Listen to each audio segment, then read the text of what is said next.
We're live, yeah? Okay, great. So, I'd like to start with a question. Who in this room has lost something? Anytime in your lives? Just show me a show of hands. Have you lost, so you've lost something? Yeah, most people have lost something, right? So Dr. Satish has lost something, so you have lost something. Who's lost something and then searched for it and found it? Yeah, and what kind of things have you lost? Your phone? Keys, anyone? A wallet? Your husband? Your wife? Thank you, madam. And the stakes could go higher. You know, you could lose your children. You could lose a possession. So I just wanted to share that with you. So I grew up hearing the story of my great-great-grandfather being born beneath a peepal tree. That was the story. And in our family, we had lost that peepal tree. We didn't know where that peepal tree was. We knew that there was a peepal tree that my great-grandfather was born below. So why would I search for that tree? And it's not just any old tree. It's a peepal tree that had stood there majestically for generations. Why would a great-grandson who's never met his great-grandfather travel 8,000 miles, cross 3 continents, drive across 3 states in search of his great-grandfather's birthplace? Just think about that. Why would you do that? Haven't you got more things to worry about? And all I had was this. Is anyone familiar? I mean, many of you can't see it, but it's just one piece of paper. Many of you will be familiar with it. It's an emigration pass, a Girmitiya pass. If anything that the British did well, and they did some things that were well, not everything, they kept records meticulously. So any Girmitiya who left the port of Calcutta, in my great-grandfather's case, for example, would have had one of these documents, an emigration pass. But also, I want you to think about superheroes. Who's ever had a thought about Marvel comics and superheroes? If you had a superhero trait, what would you choose? The ability to fly? The ability to see into the future?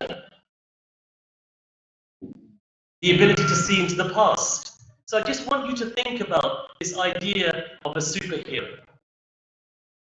I see myself, I see my great-grandfather and those Girmitiyas as the original Indian superheroes. What is a superhero? Somebody who has an ability beyond ordinary people.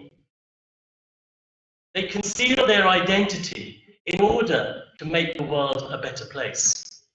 So for me, the Girmitiyas are our original superheroes. So whilst I'm talking through this very short 10 minutes that I've got, whatever I'm allocated, I just want you to think of 2 things. Losing something and finding it, and what your superpower is. What is the superpower that you're contributing back to the world? In 2015, I attended a wedding in Delhi.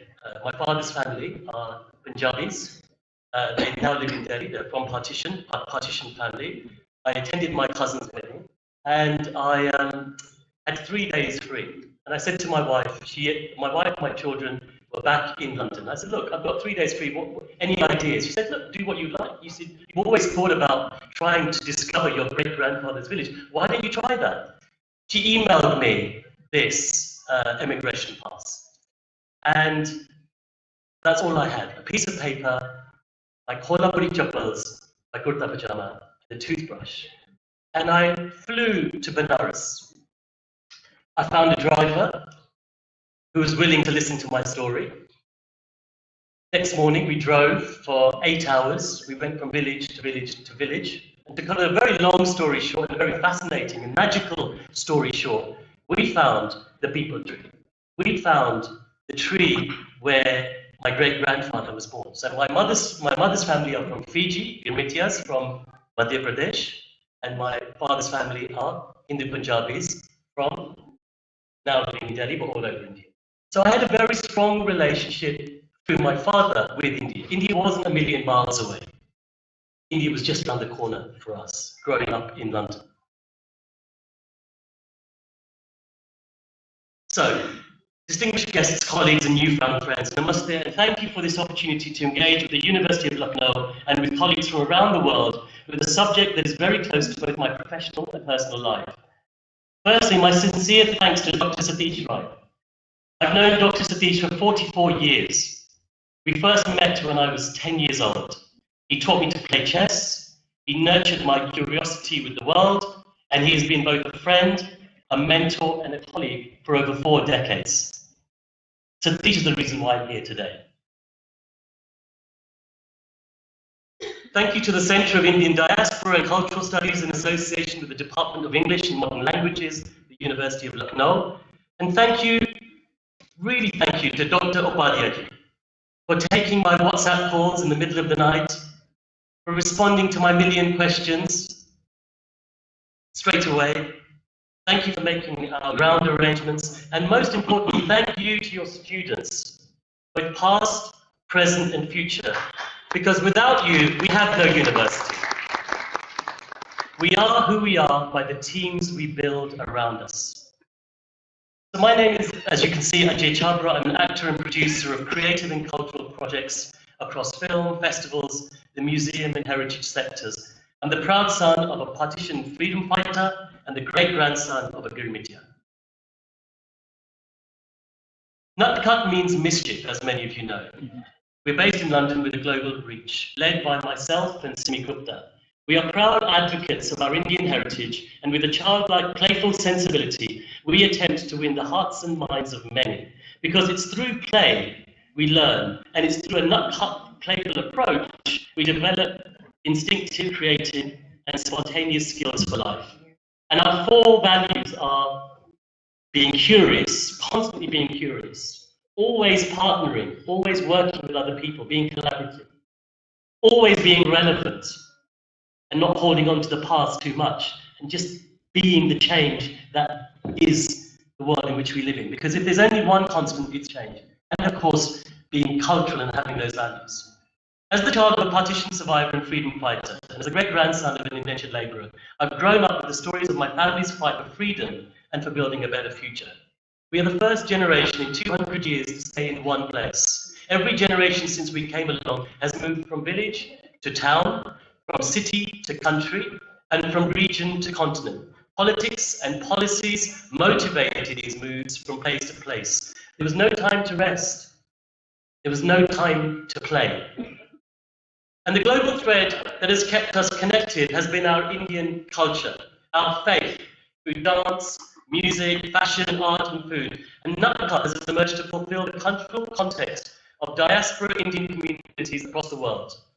From the Girmit communities in Mauritius, the Caribbean, the Pacific communities, to the Punjabi young men who headed to post-war Britain, to South Indian men and women who headed for the Middle East, to the workers of South Africa and beyond, the Gujarati communities who built the railroads in East Africa, to that first wave of Indian software giants who headed for the US in the early 1980s. Wave after wave after wave, we salute you for the sacrifices you have made. We're all connected through our culture, and Nutcut thrives and survives and inhabits those spaces that connect us emotionally, physically, and spiritually with India. Every single visit I make to India, I've always felt the same emotion. I depart from my seat, I leave the aircraft, and when I touch the soil of India, my heart starts to beat. Tears come to my eyes, and it's as though the comforting, soft, and welcoming arms of Mother India are wrapping themselves around me.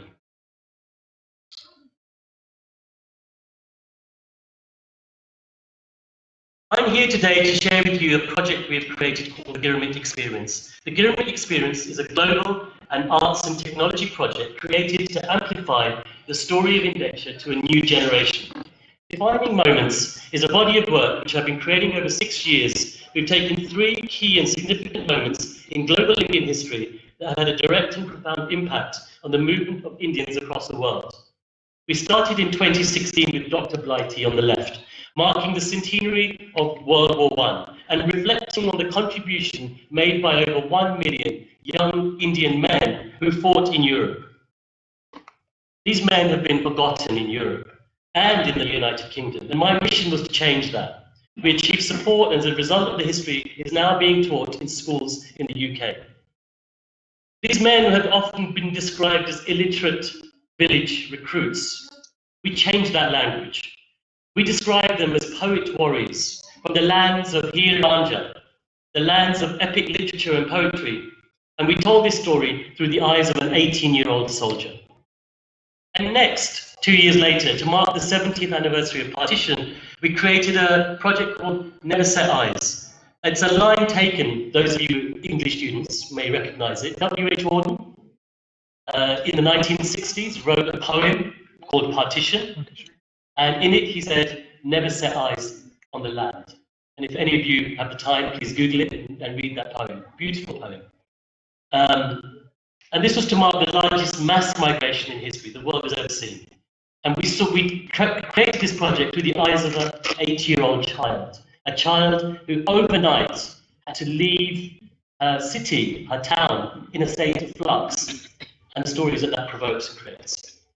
And finally, the third part of this trilogy, which is the specific reason why I'm here today, is the Girmit experience, which we marked the 100th anniversary of the abolition of indenture as the final Girmitiya served their contracts. This project pays tribute to our elders and was seen through the eyes of two 80-year-olds, my Nana and Nani. So the Girmit experience was conceived at the very start of the pandemic. Following numerous Zoom calls, it became evident that the global needs for belonging, for intimacy and connection. The whole world was going through similar emotions. So I began to gather a team of artists, academics, activists, neuroscientists, actors, technologists, graphic designers, VR and AR specialists from across the world. And as a result of lockdown, this became so much more possible. People were at home already. They were ready to connect. People were getting bored. And they needed to connect. So I wanted a range of specialists to uncover and dive deeper into the world of Girmit, its causes and its effects. And our motivation was to create a lasting Girmit legacy that would motivate new audiences and younger people. How do we tell the same story to different audiences? Where do you start if you have no clues or objects in search of this thing that you're looking for? No heirlooms, no books, only anecdotal stories. Our Girmitiyas travelled with nothing. They took nothing with them. So our starting point for me was my great-grandfather's emigration pass on the left there. Bhagwan Ram Mishra, born in Satohari in Madhya Pradesh.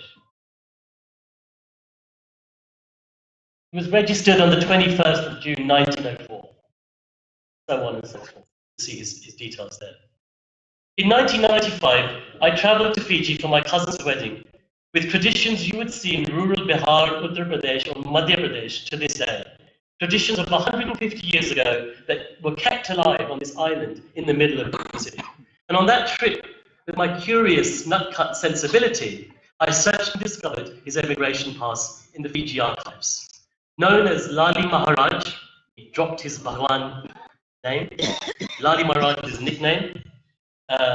He served his 5 years of indenture. He opened a shop after his 5 years of working on the sugarcane farms and a sweet shop in Fiji. And in his lifetime, he transformed his life and that of future generations. He generated wealth, he donated land, he became a well-loved and respected philanthropist. He left India with nothing, a 14-year-old child. The bittersweet irony of the product which enslaved him, sugar, became his liberator. Then the next object I had was my Paranani's chakki. Sorry, can we go back? So you see in the bottom right there's a chakki, a flower around it. The only object brought from India, which now sits in the Fiji Museum to mark the history of the Girmitiyas, donated by my grandfather, my Nana, when she died. This chakki fed 5 generations of our family and our community. 1,000 people ate from this chakki. People would have eaten roti, chapati, ground spices, dal and wheat. And so the symbolic meaning of those 2 heavy rocks, one sitting on top of each other, was so deep and significant.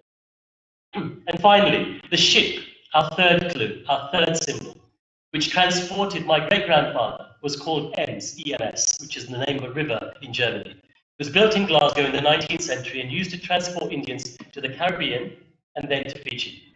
And I often wondered about the conditions of life on those ships, the cramped, disease-ridden, they were packed, many young men and women and children had never even seen the sea before. They were largely from landlocked, rural farming communities. 3 years ago, I was filming in Glasgow for a Bollywood film, Bell Bottom.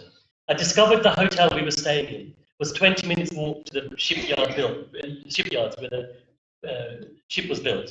I convinced some of the actors to join me. They thought I was mad, but I wanted to be as close as I could to the symbolic objects of where these instruments of indenture and girmit were made and manufactured. So these three objects helped me set forward on my quest. The voyage took 3 months. My great-grandmother, Sita Maharaj, on the right, was born in Fiji 2 decades earlier. Her father, born in Ayodhya, was one of the first Indians to set foot on Fiji soil, a brave, fearless, and pioneering Girmitiya superhero. Today, 125 or so years later, the actions of that 14... Sorry, can you go back? I have to ask Shivam to click the slides because the cable's not long enough.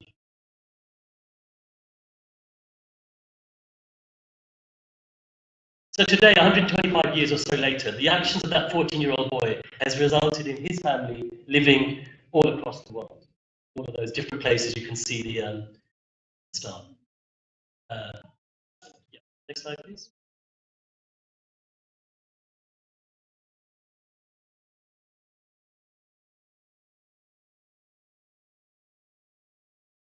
Sorry. Which is while Shivam gets the slide, I'll just talk about the next slide. Basically, the child in us all experiences new things all the time. But for Lali, his childhood was slightly different. Number six.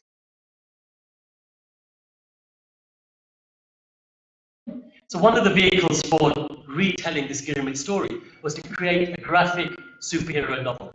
So I have a few copies here for those of you who might be interested. So we created a graphic novel of just the story I've been telling you. Ali going through some examples of pages. And that's me in the top right-hand corner in 2015 underneath the object that we lost, the people tree. And just below me here on the right, Lali Maharaj's brother never left the village. And these are his grandchildren, my mother's third cousins. When a child witnesses change and lives through that change, like famine, pandemics, political unrest, and war, the effects can often have a dramatic influence on who they become and the way in which they navigate through their life. Lali was 10 years old when he experienced and witnessed famine. Born in a land that time had forgotten, geographical heartbeat of central India, a peepal tree stands proud, and below this tree is where Lali was born. Born into a family of Brahmins, he grew up listening and to observing the 5,000-year-old customs and Sanskrit chants of his faith. While listening to the tales of bravery and courage of his grandparents, leaders of the peasant and tribal revolt in 1857. The land he lived in was abundant with crops, but for the distribution of food by the British and the lack of rain, the land became dry and starved of food, and people became hungry. So to save his family, he travelled and travelled and travelled, and finally signed his life away with his thumbprint.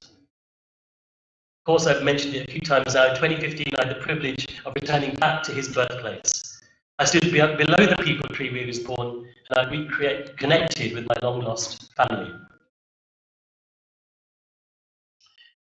And this is where it all started. These are just pictures of the landscape and the region. Some of you, is anyone from Madhya Pradesh near Rewa? Very good, very good. In many respects, as you see, the landscape is no different to what Lali had left behind 120 years ago. The COVID-19 pandemic pushed this project team to adopt a new approach to the shape, in order just to shape and share this story. We partnered with a multidisciplinary team of digital artists from all over the world to bring this complex period of history to life. So I was talking to you earlier about our values. One of those is partnerships. So these things don't happen without partnering or collaborating. So we work with a number of people, the Arts Council of England, the Royal Botanical Gardens of Kew, which hold some of the original sapling sugarcane, the National Archives, Technology Company, Fiji Museum, and many others. And it's really interesting that I'm standing below a sign that says botany. And what is this all about? It was all about economic botany. It wasn't about just growing the sugarcane. That's not fun. It wasn't about why would you transport all these people across the world? It was all about producing wealth and wealth capital. So it's quite interesting to be presenting to you, and quite ironic that botany sort of sits inside this room. I've just got a very short film. Go to the next slide, please. We created a series of short films, and at the end there's a QR code on my website, so please go onto that website, on YouTube. You'll see lots of 2-minute, 3-minute films, really easy and quick to digest, that gives you a deep dive into some aspects of the social history of the real people sort of behind it. So if we could just press play, can we press play on that? At the bottom there? You might recognize this person. It was a few years ago. Okay, we'll leave that, we'll play later. That's fine, don't worry. Next slide. So we tried our best to sort of look at the memory of the world, the UNESCO project that have now taken on indentured passes around the world. Many of you will be familiar with it. If you're not, I really urge you to familiarize yourself. Just Google UNESCO Memories of the World Indenture. It's a fascinating deep dive insight to see. A lot more can be done, but at least we're on that journey. Go to the next one, please. We had a number of creative outputs. I mean, this is the boring bit, yeah, but it's the necessary bit. It's not all about data and gathering facts and quotes. You know, that's why I wanted to leave these kind of slides towards the end. But nevertheless, they're there. You know, anyone is interested. This is the kind of stuff that we came up with: the digital, the festivals, the books, and then the wraparound activity, in order to tell the broader story. Pyramid is a 5-letter word, but there's so much more that surrounds pyramid. So this one is a visual depiction of the many different methods of our approach. In the top left of the screen is a 360 immersive film that we made. We kind of wanted to show what it feels like to be inside a sugarcane field, the claustrophobia, the heat when you're in the middle of it. In the middle there is another film, animation film, VR animation film that we made. Of the docks at Calcutta, the point of departure to cross, as Dr. Singh was saying earlier, the Gala Pani, and for many to never return.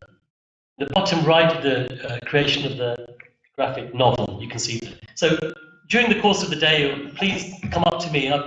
We created these things called, are people familiar with these? Google Cardboard. It's a cheap VR headset. So we created a 360 VR film, 8-minute film of the journey that Lahi Maharaj took from Salpahari to Suva. And it's 8 minutes long, and there's a poem that is the soundtrack. And we took some of the sounds of sugarcane plants and converted them into sound waves and made it into a soundtrack. So the project has really been thought through on so many different levels.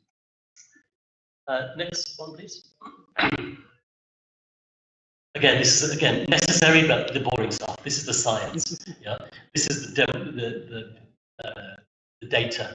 Yeah, and please, students, don't be obsessed with the data. Yeah, there is a danger of retelling the same Girmit story through 1.967%. There's this percent, that percent. Really go to the heart of the matter and talk to the people of Girmit who have a whole nother story to tell. In any case, those of you who are interested, it's all there. I will make these slides available for anyone who's interested, I'll send you a link. Um, next slide. And like I said, at the beginning, this is only just the beginning. And we're focused, when we made this project, we were focused on really being really clear on 3 outcomes. I mean, so much. I mean, so many more brilliant people that you're going to hear from over the course of the next 3 days. And so many brilliant people we've heard from already. But it's distilling all of that information into a kind of mission. What's the mission? What's the outcome? What do we want to make or create? So, first of all, the first one is to increase the reach and the audience of the Girmit experience. Second is to work with and alongside organizations such as the University of Lucknow, India Foundation, government departments, institutions, etc. And finally, to introduce art, technology, and culture for younger audiences to the Girmit story.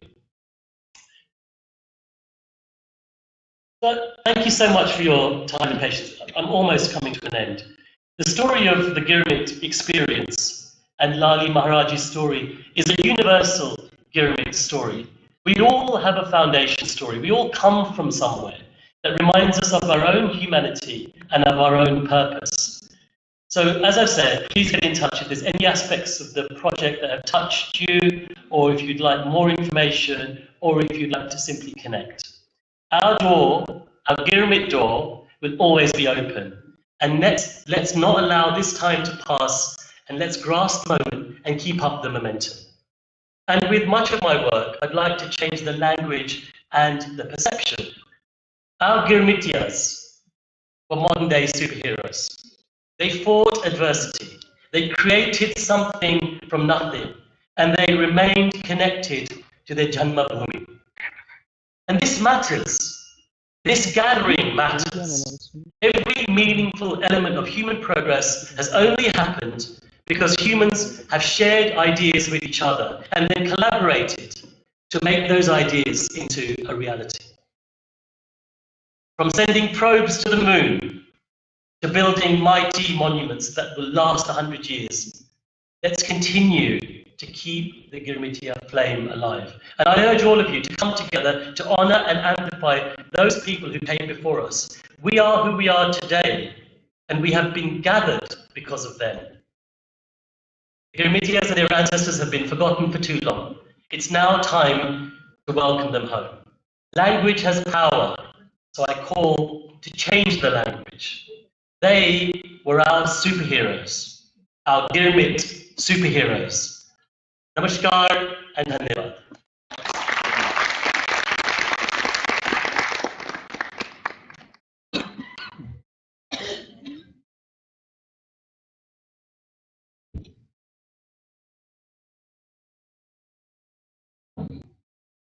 Thank you, sir, for sharing your insightful presentation on the Girmitiya issue. I would now like to request Dr. Satish Rai to kindly share his illuminating views on the indentured community. Thank you. I'll speak from here, not for long, because I've enlisted the help of my 2 superheroes. Deepthi Agrawal will review a short review of my book, The Age of Truth. I think we should be speaking the truth now. And then the founding member of GGA and secretary, Dennis.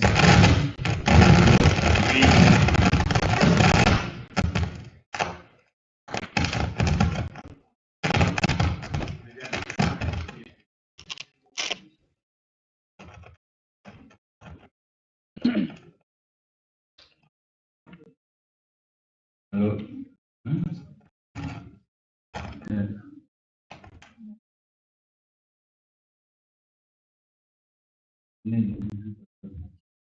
Yeah, we decided to have the review first. And so, yes, I've done my work, I've written my book, and I've prepared the PowerPoint presentation. So the support will take over from here. Thank you.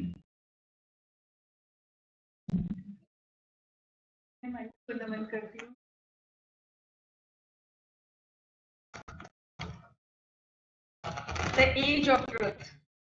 ये book है The Age of Truth, Positioning Global Girmit in Historical Context, a discourse on the doctrine of this. किताबदार Mumbai से छपी है book. जी ने बहुत सारे ज्वलंत प्रश्न उठाए हैं इस किताब में और साथ में उनका तर्क से जवाब दिया। पुस्तक में बहुत सारे प्रश्न हैं। व्हाइट मैन थ्योरी क्या है, उपनिवेशवाद क्या था, क्या मानसिकता काम कर रही थी उस उपनिवेश और शोषण के लिए, क्या धर्म और राजनीति साथ साथ चलते हैं और वो इंसान की मानसिकता को इतना दूषित करने की क्षमता रखते हैं कि अपने हर गलत काम को सही ठहरा सकता है। लेखक इन सारे ज्वलंत प्रश्नों को किताब में शोषण, मारकाट, हिंसा, बलात्कार किसी भी रूप में सही नहीं ठहराया जा सकता, लेकिन उपनिवेशों ने यह सब किया, बार-बार किया और इतिहास में उन सभी को न उन्होंने केवल उचित ठहराया बल्कि महिमा मंडित भी किया। गोरों ने अपने आप को हमेशा सभ्यता का ठेकेदार बताया और कहा कि दुनिया को सभ्यता हमने सिखाई। सतीश राय जी अपनी इस पुस्तक में सच पर से पर्दा उठाते हैं और वो उनका ये भी कहना है इतिहास भी विजेता ही लिखते हैं, क्योंकि गोरे विजेता थे, इतिहास भी उन्होंने लिखा। इस पुस्तक में उन्होंने सच्चाई पर से पर्दा उठाया है और उन्होंने बताने की कोशिश की है कि इतिहास की सच्चाई क्या है। सतीश राय जी 4000 साल पहले जो धर्म की जो उत्पत्ति में और जो उस मानसिकता में कि किस तरह से आप धर्म को तरह से प्रस्तुत करते हैं कि गुलामी प्रथा शुरू हुई, फिर उपनिवेशवाद आया, गुलामी प्रथा शुरू हुई, बाद दिल्ली प्रथा शुरू हुई, तो किस तरह से मानसिकता से सामंतवादी मानसिकता ने इन दोनों कामों को किया और उचित ठहराया। लेखक ने यह कहा अपनी मर्जी से देश छोड़ना और धोखे से या जबरदस्ती देश छुड़वाने में बहुत फर्क है। प्रवास के अध्ययन में इस फर्क को समझना बहुत जरूरी है। ब्रिटिश साम्राज्य ने रॉयल अफ्रीकन कंपनी और ईस्ट इंडिया कंपनी दोनों की स्थापना की। दोनों ने मानव तस्करी की और अफ्रीकी और भारतीयों को दास और सस्ते मजदूर के रूप में। अफ्रीका की दास प्रथा, गुलामी प्रथा और गिरमिट प्रथा में बहुत फर्क है। पुरानी बोतल में नई शराब है, फर्क सिर्फ इतना है भारतीयों की हालत अफ्रीकियों से कुछ बेहतर। लेखक ने एक और ज्वलंत प्रश्न उठाया, जब गिरमिट प्रथा का समाप्ति हुई 1820 में, किसी से बहुत सारे भारतीय वापस लौटे, लेकिन जो नहीं लौटे उनके बारे में पूछेंगे क्यों नहीं लौट पाए। जब एक तरफ वो कहते थे किसी न कहे, फिर वो क्यों नहीं लौटे, क्या मॉडस ऑपरेंडी थी, ब्रिटिश ने क्या हथकंडे अपनाए कि उनको वापस नहीं। शॉर्ट में कविता के माध्यम से जो सतीश राय जी अपनी पुस्तक में कहना चाहते हैं, तो ब्रिटिश उपनिवेशवाद की सच्चाई को बताना चाहते हैं, मैं अपनी कविता के माध्यम से बताना चाहूंगी। गोरों ने हमें किया हमेशा आकर्षित, गोरों ने हमें किया हमेशा आकर्षित और आतंकित। हम भी गोरे रंग से हमेशा रहे आकर्षित, आतंकित। इफेक्ट है, घर में दो मेहमान आते हैं, एक इंडियन और एक गोरा, हम पहले गोरे का वेलकम करते हैं।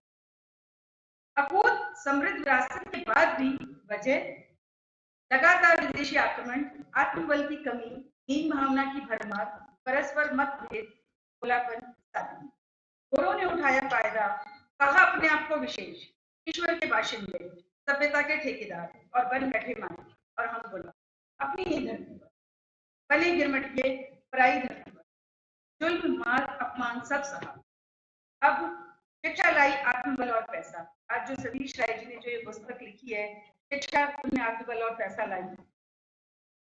शारदा लक्ष्मी जब बनी बहने तो दुर्गा भी आ गई साथ में। बस अब लिखना है इतिहास फिर से अपनी शाही अपनी कलम से और बताना है सबको भारत की गौरव गाथा, वो सोने की चिड़िया जिसके लालच में आए विदेशी, और बताना है सबको जो सत्य है, और जो सत्य है वही शिव, और जो शिव है वही सुंदर। हर इंसान विशेष है, हर इंसान सुंदर।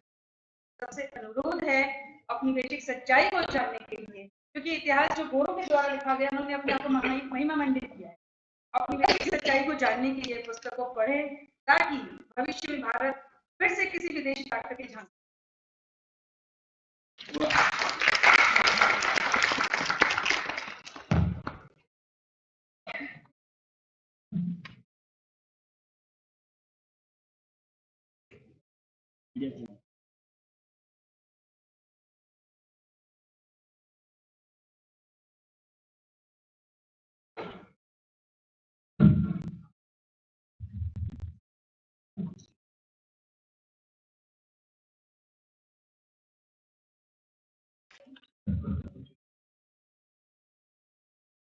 So I will now proceed to read the presentation of Dr. Satish Rai.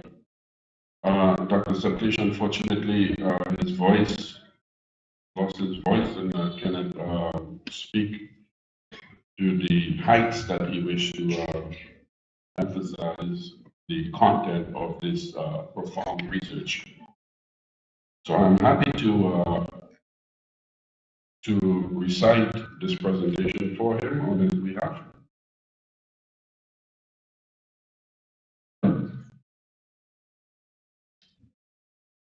The book that Dr. Satish has written is called The Age of Truth, and the chapter is Positioning Global Girmit in Historical Context, a discourse on the doctrine of discovery. The theme of this conference broadly fits into my 3 decades plus research and documentation of Fiji and global Girmit history and contemporary issues and challenges that confront not only the 10 million plus descendants of global Girmits, but also our 60 million plus blood relatives presently living in India.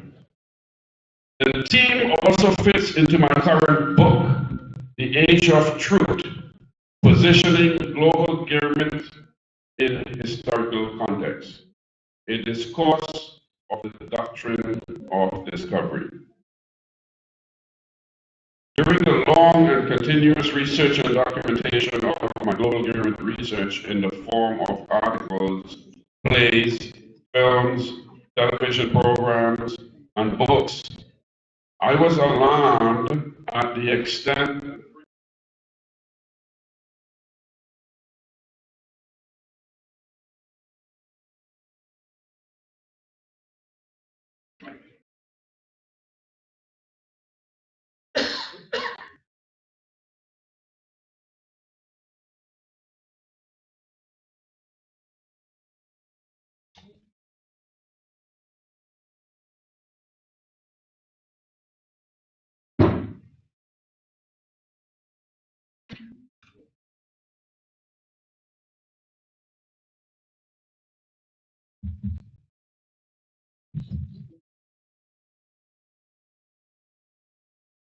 I will continue.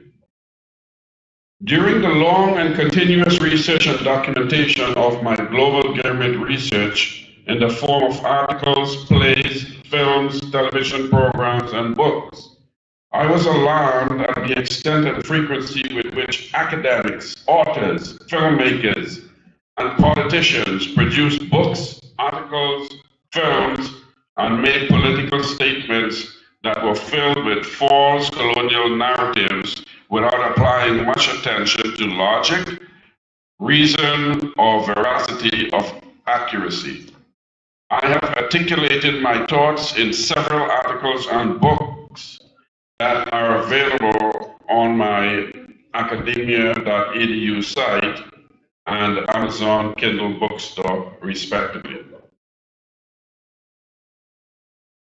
The purpose of this book is to expose the lies and deceit that were the core of the European rich and powerful to conquer the global non-Christian people of color using the dreadful doctrine of discovery decree of Pope Nicholas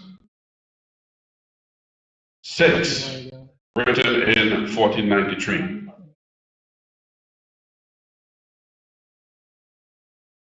However, to understand the brutalities underpinning the doctrine of discovery, I have traced its origin back to the start of the monotheist religion some 4,000 years ago. At the core of this was the promised land made by Yahweh to Abraham in the city of Ur in Mesopotamia around 2000 before Christ. The Age of Truth provides information on the relevance of the events of 2000 BC to the colonization of Fiji and the transportation of Indians to Fiji for the benefit of the colonizers. The book contains a lot of information that links the event of 2000 BC to the colonization of Bharat and the transportation of approximately 1.2 million young Indian men, women, and children, known today as the Girmitiyas, to the French, British, and Dutch colonies. I have articulated my thoughts in the 8 chapters of the Age of Truth. I will present some key points from each of the chapters below. This is preceded by a brief preface and introduction. I am writing this book as a comprehensive textbook for teaching purposes and for understanding the global Girmit system of human trafficking. This book also provides a counter-narrative to the Eurocentric, colonial, and often biased history of the Indian indenture system.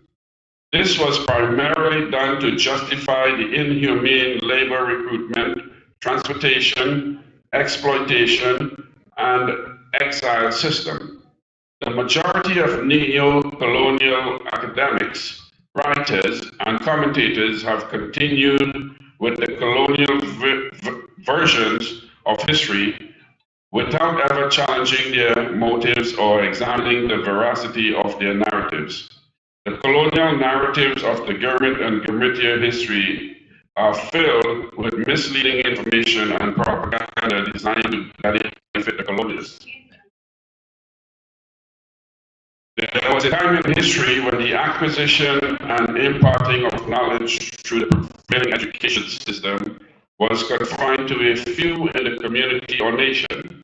Slowly, the privilege to acquire and teach knowledge through education systems began to spread to more people as schools, colleges, and universities began to appear in many parts of the world.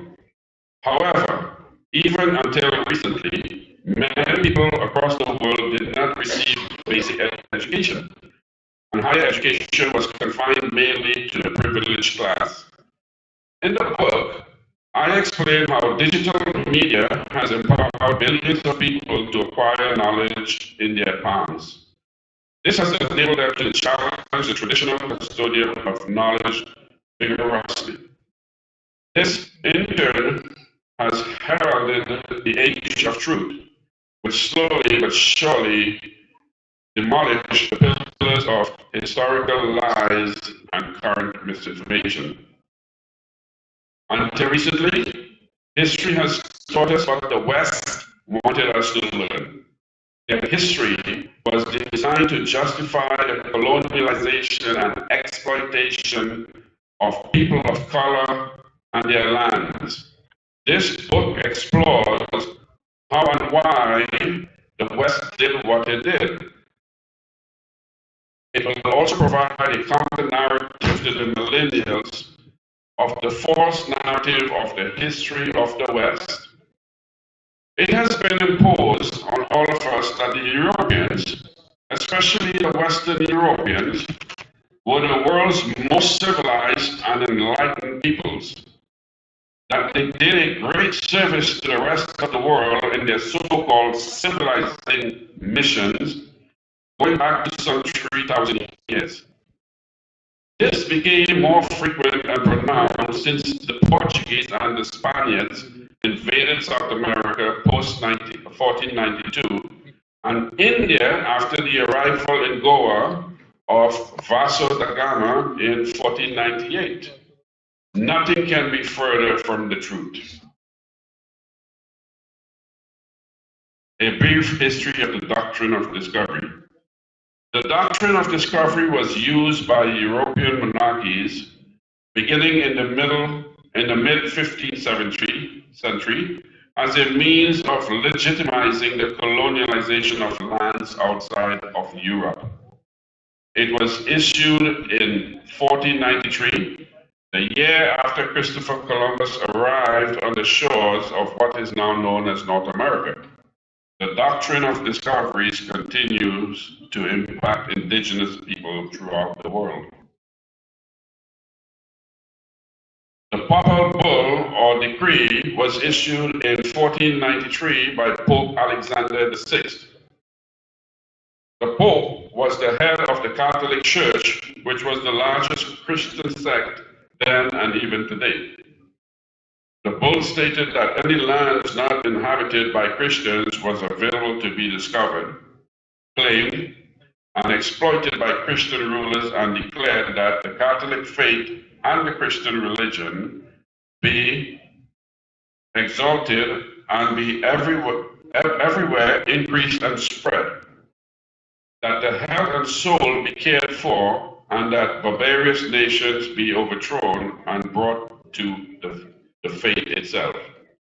An integral part of the doctrine of discovery at the time was that because the indigenous were non-Christian, they were deemed non-human, and therefore the land was empty, or terra nullius.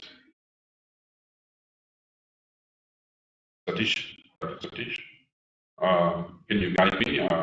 Which slide should I?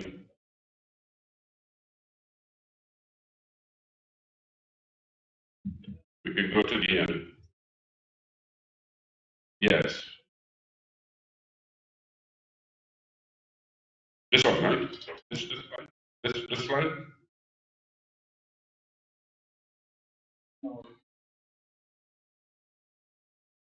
Towards the end.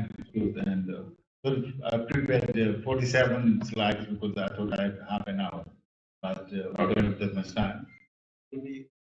About those last 3 or 4 slides, which is about talking about the future. See the Girmitiya here? That is the Girmitiya from where majority of the 1 million Girmitiyas were transported. Very small area you can see. We have that is our a bit further. don't forget to extend the Girmitiya to now Madhya Pradesh, because so actually it's talked before. Oh, that's a satellite Girmitiya. Yeah. Further down. Huh? A bit further down. Otherwise, we'll be here for another half an hour. Further? Yes. Yeah. You can have it of this. Yeah. Yeah. Okay. Post-1492 European invasion, genocides, colonialization, human trafficking, and profiteering. Since the beginning of the European invasion of the North European lands began approximately 500 years ago, the history was written by the invaders to justify the genocide, stealing of land, human trafficking of people of color, and brutalities that were unleashed on them by the invaders to maximize profit for the invading people and their respective countries. The history remained hidden from the common people for most of these 5 centuries. Those who were exposed to this version of history believe in them. I briefly recap the extent of the genocide of the natives, the stealing of the natives' lands, and the transportation of slaves and indentured workers by the Christians of the West from 1492 until 1916. One of my purposes here is to demonstrate the direct connection of post-1492 to the start of the Indian indentureship system in 1826 in Pondicherry, India. The other is to clearly articulate the types of people who were involved in the post-1492 invasion, genocide, stealing of land, and African slavery. These were the same type of people who were involved in the recruitment, transportation, exploitation, and exile of the Indian Girmitiyas as well. I am now doing this to counter those who tend to show that the people behind the Indian indenture system were somehow doing the indentured Indians a favor by rescuing them from poverty-stricken India and providing them opportunities in faraway lands for new lives.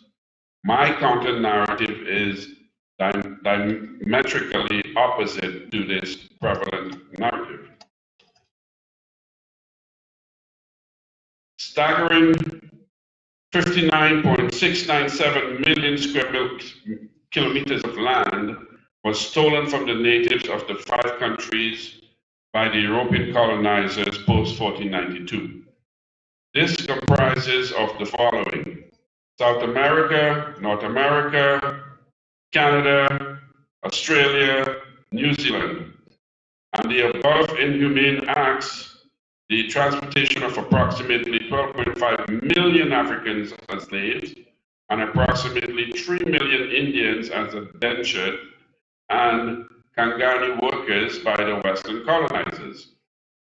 Invasions, genocides, stealing of native lands, and human trafficking for cheap labor were the modus operandi of the Western Christian motivated by the doctrine of discovery decreed by Catholic popes from 1436 to 1493.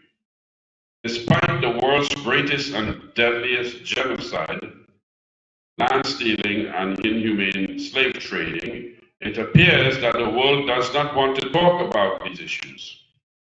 This is despite the fact that the beneficiaries and victims still live today, numbered in billions. Dennis, you want to go towards the end now?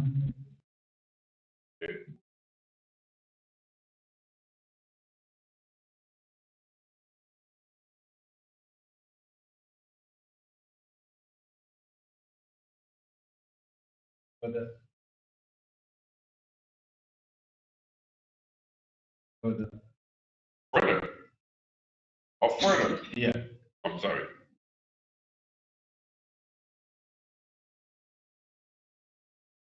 Further.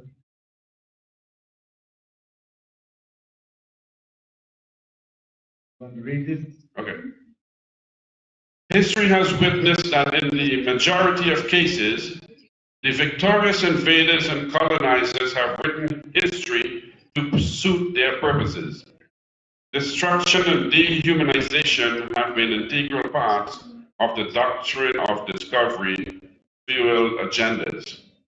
However, it is not understandable why the neo-colonial historians, many among them being descendants of global Girmitiyas, as well as Indian academics and writers, choose to repeat colonial narratives with respect to the global Girmit history. Some of the common colonial narratives regurgitated by these people are found in many of the works of academics and writers whose works I have studied since 1988. In a scathing but revealing counter-narrative article, Professor Kapil Kumar reveals a few instances of the prevalent neo-colonial Girmit narrative that exists in Trinidad. Further down, I think, go down to the section where we talk about the future. Yeah. The way forward. For me, the way forward as far as the history of Girmit and Girmitiyas and the contemporary and future issues and strategies required is guided by the aims and objectives of the Global Girmit Association, which is based in New York, USA. At the core of the GGA is Girmit education and historic awareness, recognition, and reference. This is to create purpose and policy to educate the Indian society on modern-day Girmit population through classroom curriculums, textbooks, and publications, movies and documentaries, conventional media, and social media, the untold history of British colonial occupations and others in India, Girmitiya recruitment, global transportation, plantation contracts, adaptation struggles, cultural preservation, and transition and evolution, and the direction and state of being of the modern-day children of Indian indentures.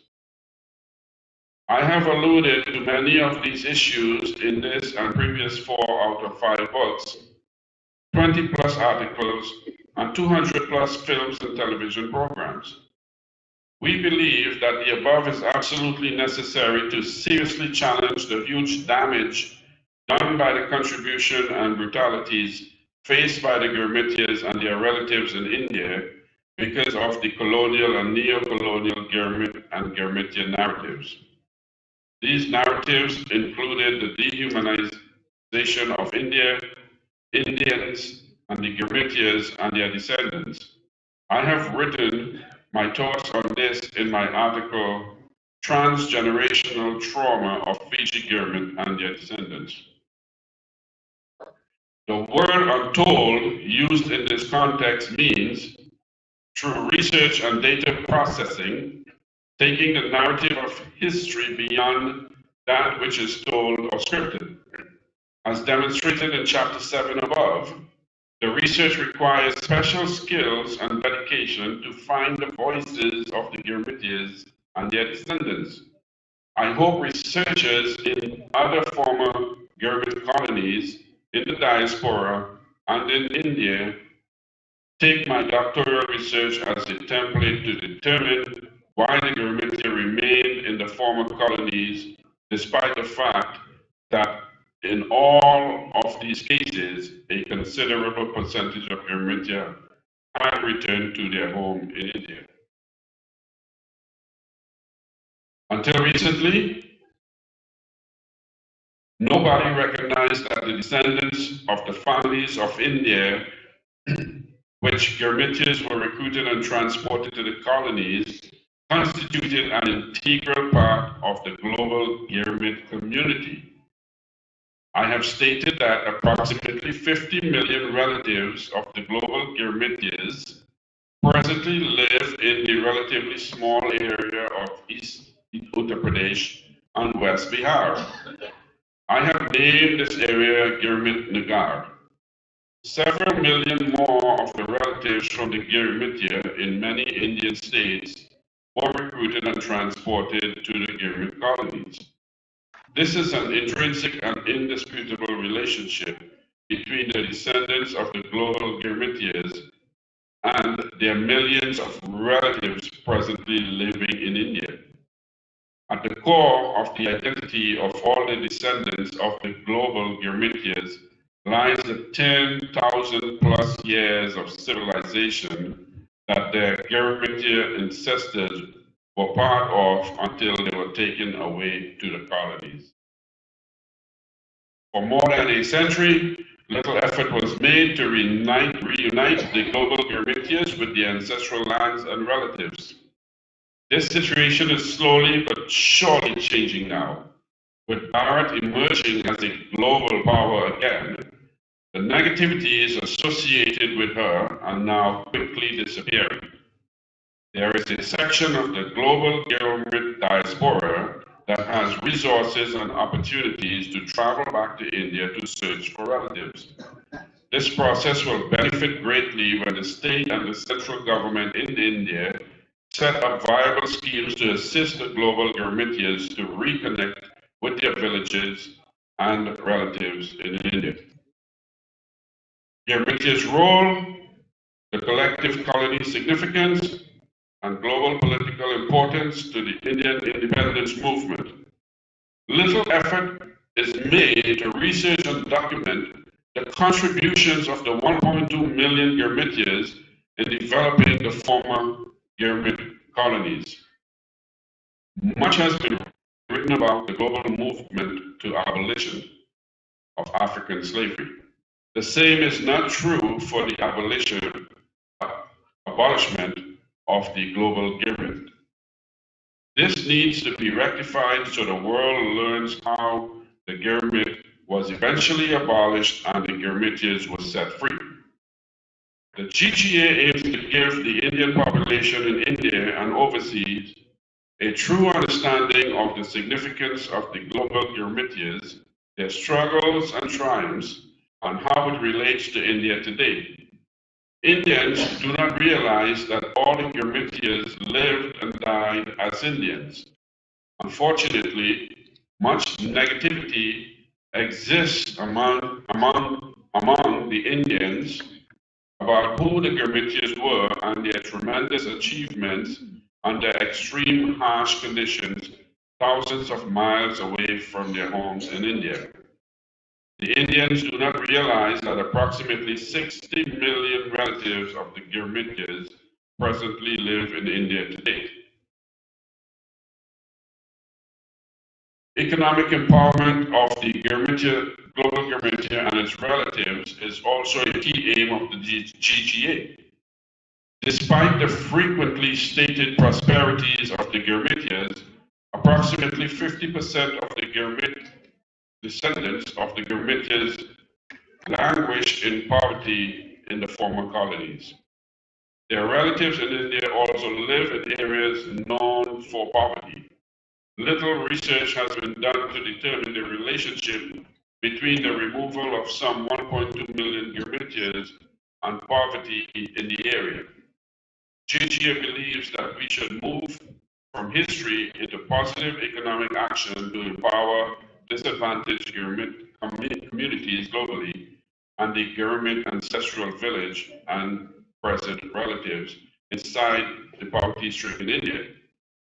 Some descendants of the Girmitiyas are traveling to the ancestral villages in India.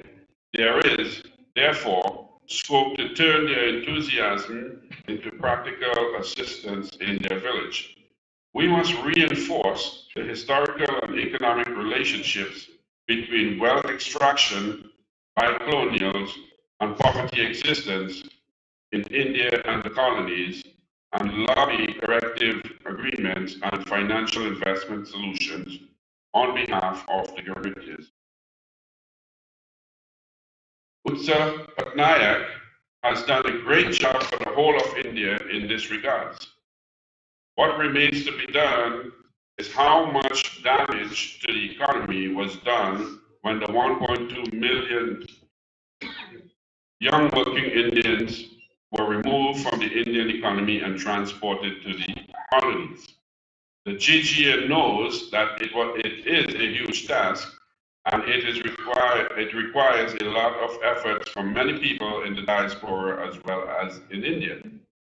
We are slowly working towards achieving these aims.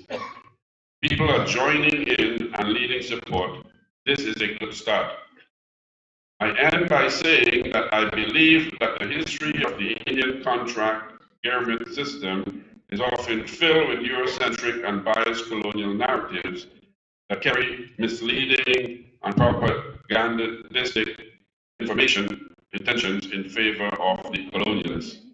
For anyone genuinely interested in understanding the true nature of the colonial horrors and looking for solutions to the multitude of problems, the Age of Truth offers a counter-narrative to the existing history of Indian indentured servitude. Thank you, Dennis, and thank you, everyone.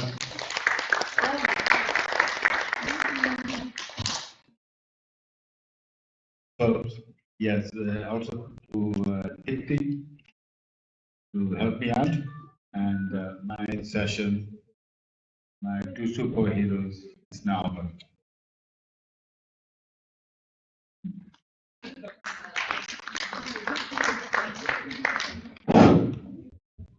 Very good afternoon.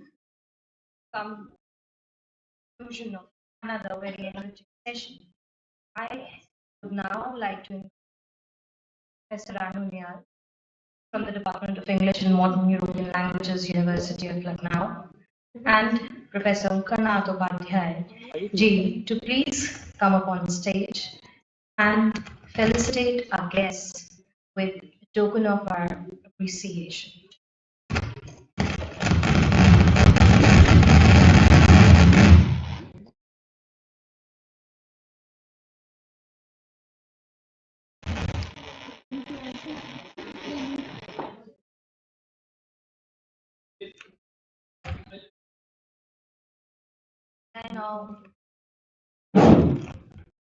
I now call Ms. Vidya Parvati Ji come on stage.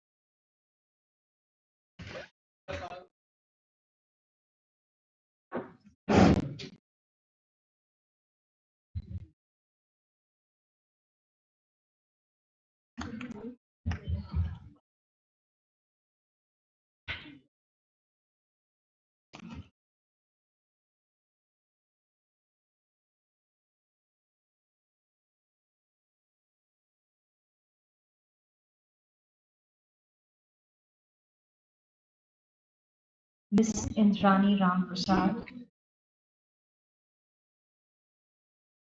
Please, may we have him on the stage?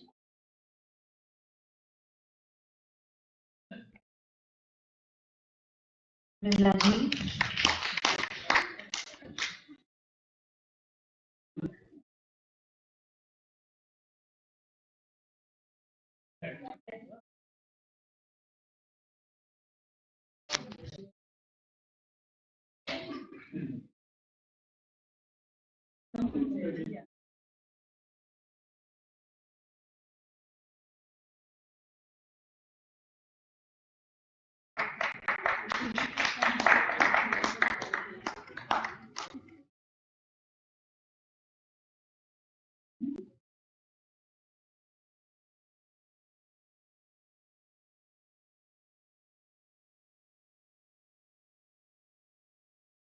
Mr. Ajay Chhabra.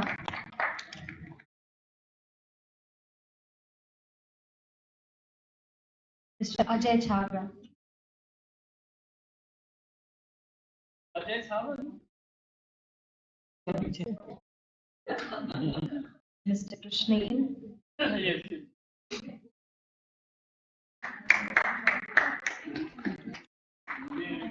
Professor Vimlesh Kanti Verma ji.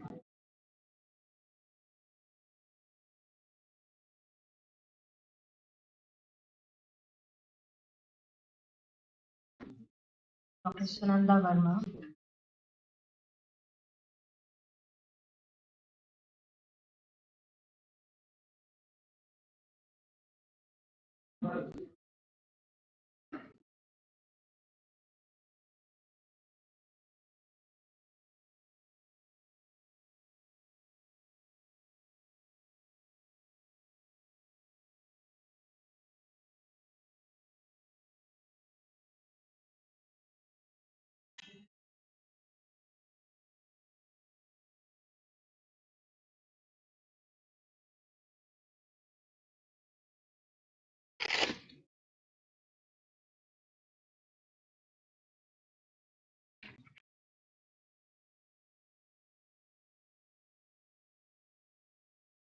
Dr. Nutan Pandey.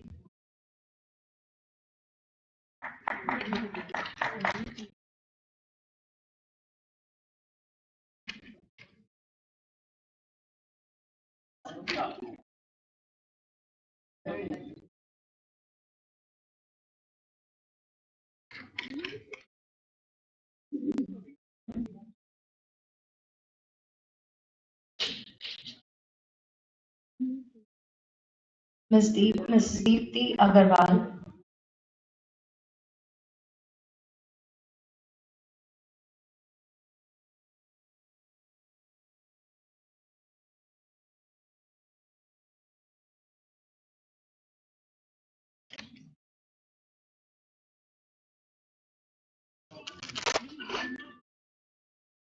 Mr. Rajnishwar Devlal.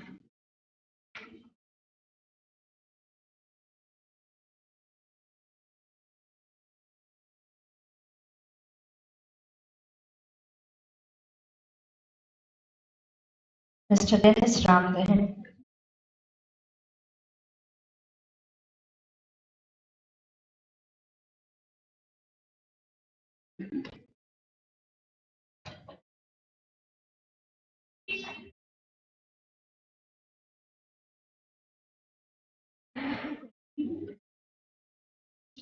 Dr. Jyoti Sharma.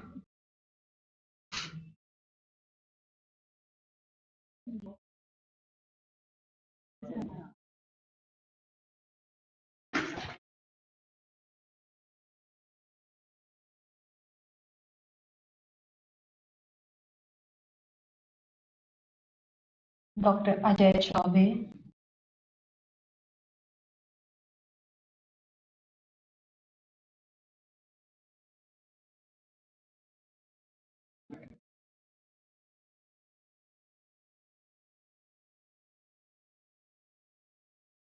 And Dr. Rakesh Pandey.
Professor G.S. Jha Ji.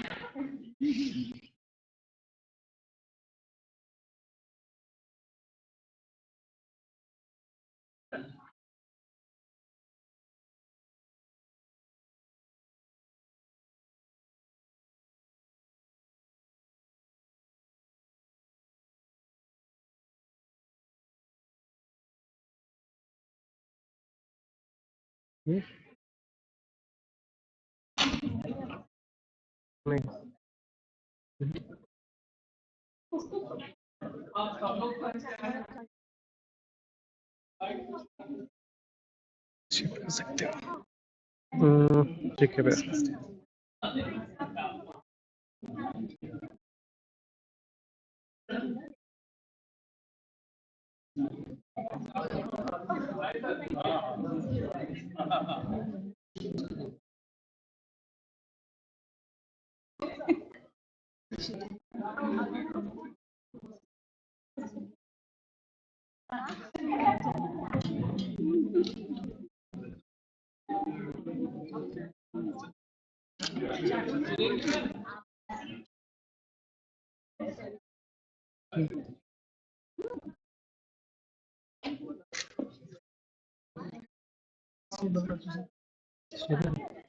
May I please invite Suniti Mehraj Ji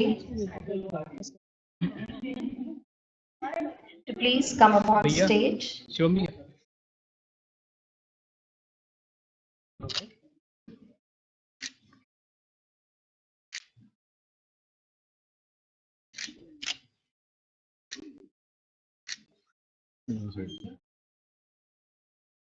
Cumbia.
All the faculty members of the department, please.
Wide angle है.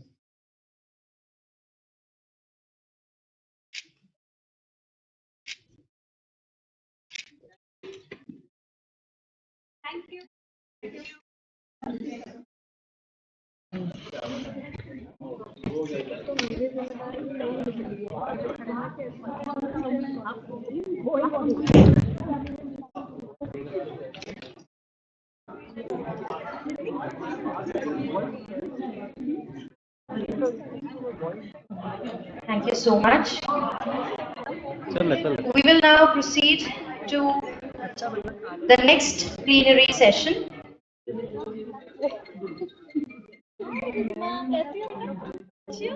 May I request you all to please take your seats.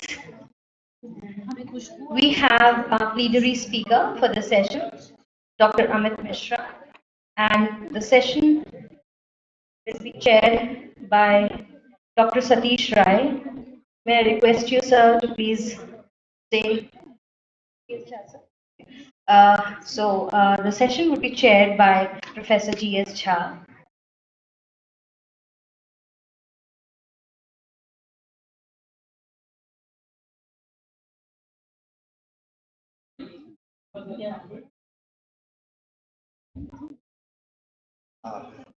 Thank you. Wonderful.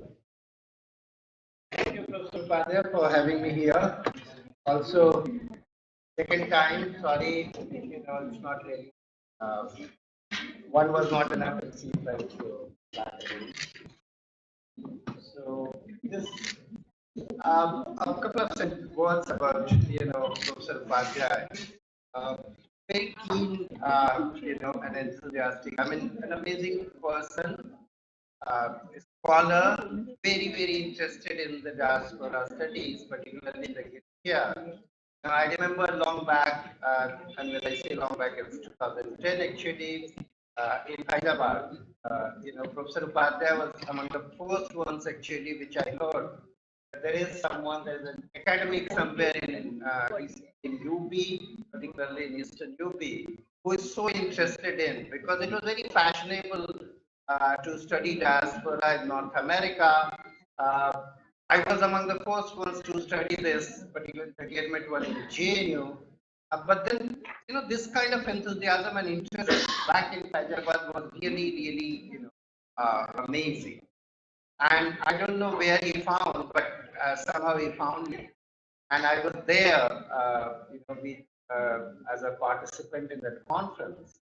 And I was amazed. And somehow after that, we are in touch, we've been in touch, continued his interest, and culmination is this amazing conference, which is taking shape now, which is happening now with so much.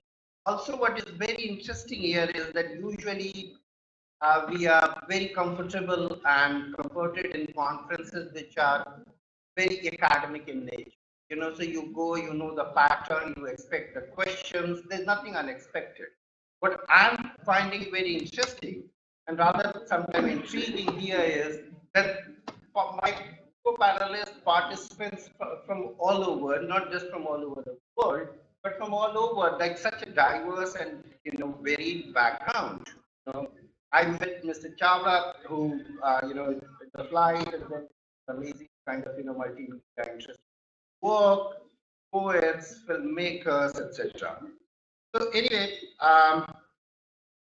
Also, I apologize that I was supposed to be speaking after your lunch, but sorry for intruding when somebody lunch which has to offer. So that's all. Let me start with this premise which usually we look at. What I'll do is that I'll shuffle between some very hard theory and some very interesting anecdotes. I'm sorry, you have to bear with me. I mean, I can go on anecdotes or I can go on theory, but either ways, I have to make some sense to both of them.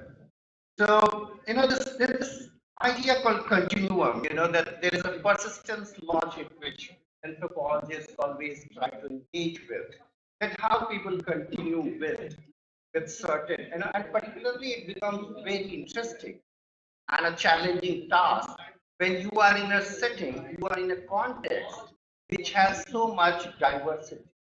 You are in a context which is so much different from your own familiarity, from your own context which you are being born and brought up in. And that is where this dilemma comes in, that how much do you want to continue with? That is what the scholars call the persistence logic, that you want to continue with some. And how much do you have to give up? Because you also have to become acceptable. If I'm walking in the streets of Paris and I insist on speaking Portuguese, that might be an amazing cultural persistence argument. But then I become irrelevant for the French society. They are not going to learn French for me or engage with me. So I have to do both. Being having and continuing with that is who I am. But then also I have to get into this trajectory of what I'm trying to become. So this continuous dialogic between being and becoming. And what we see is a kind of a continuity, or what the framework which I'm using is called the continuum.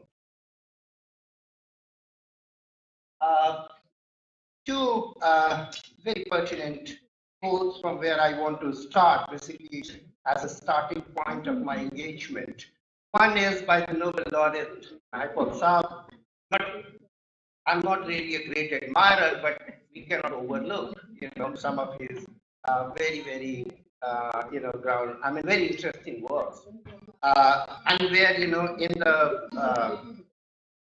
the Nobel acceptance speech, when he said that we had brought a kind of India with us, which we could, as it were, unroll like a carpet on the flat land. This looks amazing, but just a caveat that actually the land was not so flat. The land was very different. The land was very uneven. The land was okay. So and second was, which in the morning I talked about a bit. I'll go a bit fast on that. Is this continuous existence in two time zones? That's a very, very unique state of mind, because past is gone and present is where we are. But then this continuous double presence, what some scholars use the word or the concept called the double consciousness. So you are in the past, but you are also in the present. And how they are authentic, how they are interchangeable, how much of them is there are two vectors. One is why cultural continuity, and then how. One is that what is the need of this continuity, and second is how do they continue. These are the two. So I'll start with this very idea of what is cultural continuum. I'll rather skip on that. I'm not going into the detail. It's part of your all life stories here. But this very interesting is to know about this old diaspora, the Girmitiya word, or the Girmitiya diaspora. Since the morning and all through our scholarship, we often, when we use Girmitiya diaspora, what happens is that what embeds that, what gets into it consciously, unconsciously is that we often try to create a homogeneous identity. The Girmitiya is a homogeneous. No, actually the Girmitiya was not. That I'll talk about. And some kind of, this very, colonial kind of imposition where we were looked as people without culture. For colonizers, for white people, we were actually heathens.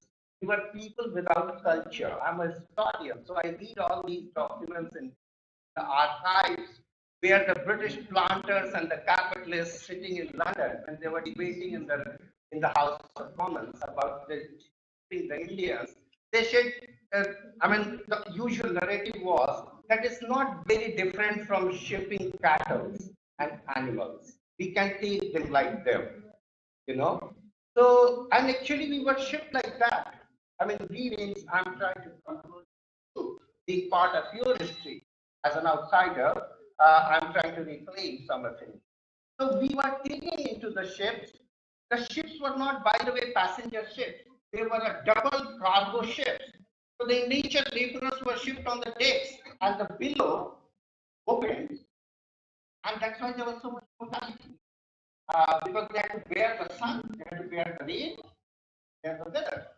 So, and bottom was the cargo, where they were transporting all the rice and wheat for us. So that kind of a framework. And then then I'll try to talk about, I've picked up a few markers in what I is very essential in this very idea of cultural. And then finally, what happens in the very present and where do we see it further. When we are looking at the very idea of continuum, the continuum looks a very smooth continuity. Like water flows in the even in English grammar, the continuous tense is supposed to be one of the. But no, actually the continuum is very difficult because you are consistently engaging with multiple. And continuum here becomes very difficult because you are trying to continue well in a land which is not your land means which is not your cultural setting.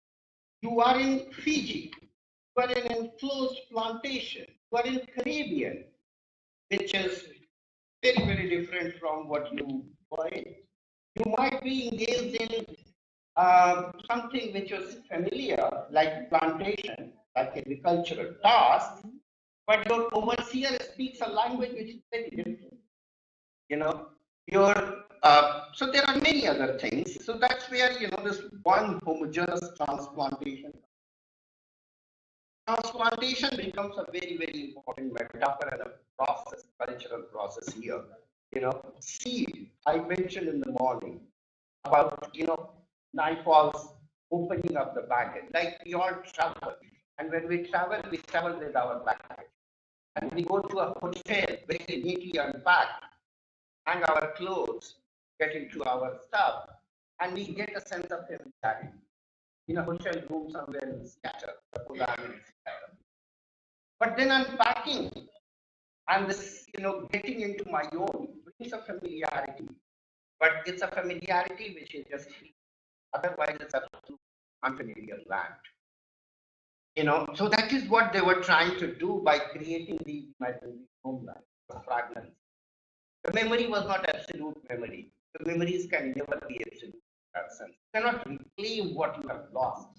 You can try to reclaim, and that is where fragment. That's where Derek Walcott is one of my most favorite persons, and not Naipaul. So, so people from Trinidad may relate to this, but I'm trying to make. Sorry, was it too political? I apologize. So, then what was happening is that there is a very fine scholar again from Caribbean, but who was one of the very strong critiques of the British kind of multiculturalism, is a scholar called Stuart Hall. If you want to read anything on identity, Google Stuart Hall. Or read some of the very provocative writings. Stuart Hall is very, very weird because somewhere he writes in Caribbean context among the black and the slave. But what I'm trying to pick up from there is this very interesting idea that who you are what you are trying to become is a play and a continuous play between the past, your culture, and don't forget the power. The power discourse, I'm trying to be I want to speak my language in Fiji, but do I have the authority? Do I have the power? Power discourse, culture looks very human. The very identity is very human. But a lot of these things are very much rooted in the power dynamics. You know, the Fijian Indians and their negotiations in 1970s, when they were about 40%. And today, when a lot of them have moved out of Fiji to multiple places, their power dynamics is very, very different. So power is important, even if we are talking about something very human, which is called culture. Uh, so some bit of post-colonial, a bit heavy theory I'm skipping that, is this very idea of hybrid. You know, Trinidad, Caribbean is an amazing place for that hybrid. You know, there is a scholar called Rhoda Rideau. He talks about Dogla, you know, the hybridity in the very existence. You have very fascinating music called chutney music. You listen to that. Mauritius comes up with language hybrid called Creole. So suddenly you will get a word of French. Suddenly I find very familiar when I hear a word from Bhojpuri popping in. So, you know, so there is this idea, there is this kind of a heavy post-colonial theory, which is one part of it is called the law of genre, which is the law of purity. But somewhere you want to retain part of it pure, and somewhere you want to become like them. That's where the law of icon, Indo-Trinidadian, something. So I'm not taking further on this. This is just a kind of, I'm not going to teach you your history, but I'm just trying to flag a very part of this.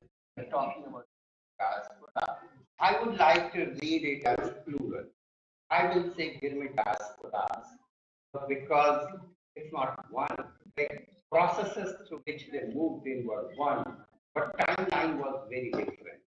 The experience of early indentured migrations and migrations who went in 1834 when the legal structures were not so clear.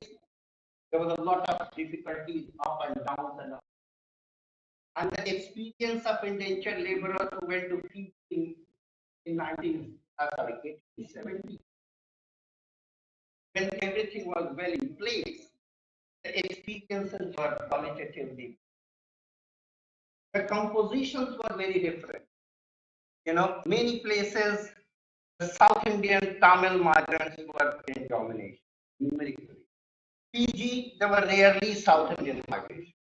You know, so that kind of diversity, when we are talking about it, I understand your argument of total history, a complete Girmit diaspora, but also we cannot ignore the fragments, cannot ignore the diversity.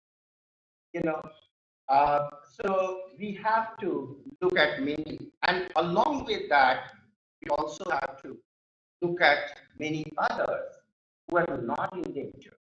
You know, the sepoys. You know, there is a place in Singapore, actually, it's in the central business district. Dhobi Ghat. You will amaze, you know, how come this is such a real estate? Dhobi Ghat is like Manhattan of New York, but Dhobi Ghat is the metro station. You know, because that is where the river passes through, and that is where actually Indians were washing clothes for the British Army, you know, as part of the British contingent. So that's a kind of, you know, also a place where not many people know, Malaysia. We usually look at it as a different kind of a contact rate. So Malaysia first got a lot of it. That was what I shared with that when we are talking about India, let's come to Southeast Asia also. I'm just adding another aspect. This is important because we have to understand the complexity of culture. You know, the diversity is within. This is also which I'm trying to point out to you, that we need to look at the diversity within, which then determine the trajectory. You know, how they went, who were they? About 18% of them were Muslims. You know, a little later, I attempted to share you the story, anecdote from Mauritius, that many Mauritian Muslims now, Girmit descendant, they relate with Pakistan. Biryani is very popular in Mauritius. So there is rice, and fortunately for us Indians, the basmati rice is with us, you know, which makes the best biryani. But Pakistan also gets some.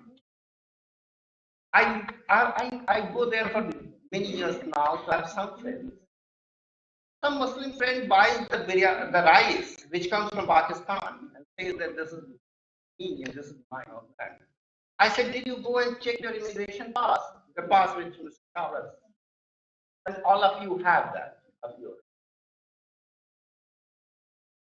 To the best of my knowledge, barely anybody in nature history went from the regions which are now Pakistan. Not me. Not actually, you know, I haven't come across. I'll tell you in 4,50,000 passes which my Mauritius has about 360,000. I've gone to more than 2 lakhs by the way. So I was referring to the memory of world register which you were talking about. I was UNESCO referee for that, for this part of it.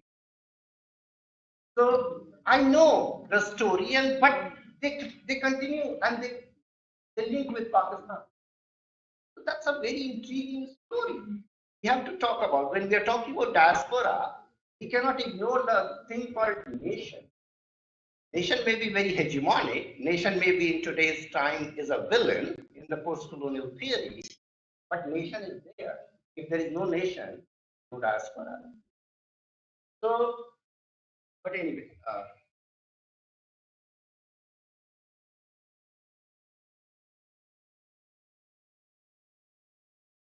culture. We are talking about culture. We are celebrating culture. You have Diwali Nagar. All of us were very warmly brought back into our roots with Jai Shri Ram this afternoon and this morning.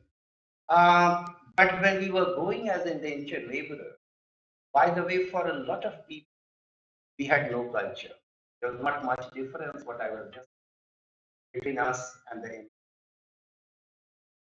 The colonial contestation for us was that we needed civilization.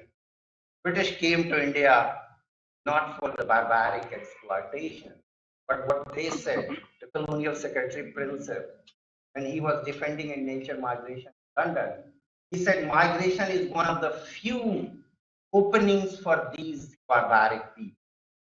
It will help them civilize. By the way, the natives are not very different. Their opinions were not very different about us. This is a saying from Fiji. Those of you who are Fiji, from, I think the language are just like Indians, people without customs and tradition. And but then I go back to again a very prominent scholar called Frank Fan, Wretched on the Earth. We must read. We are reading the atrocities of colonialism. We must read Fan. Fan says that, you know, colonization actually turns the past of the oppressed people. It's not that we were people without past. We had a long history. And I'm not a great admirer of this Mera Bharat Mahan, but I want to tell you that we were a long civilization. You know, we existed in the world before the British came. So we were a long civilization. But then that is what exactly colonialism does, is that it inverts the past. And it says that your past was very bad. We are here to take you into that environment. You know, disfigures just trials. In India, there is a lot of talk on this, about decolonizing the mind. I'm not getting into this. So in this kind of a context where we were when we went, looked as people who had no culture, the very culture became a political agenda. You know, and those who look at the only the trauma and the sad part and the loss of the indenture, I wanted to remind that these indentured laborers were very smart people.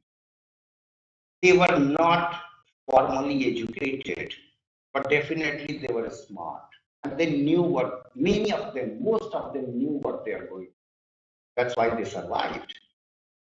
So the culture becomes a very, very important political agenda. You are part of that land. And how do you establish that you are part of that land? By reclaiming, by having a Ganga Talab and by having a Gorakhpur, somewhere in the middle of nowhere. So this is a poem I read in the morning.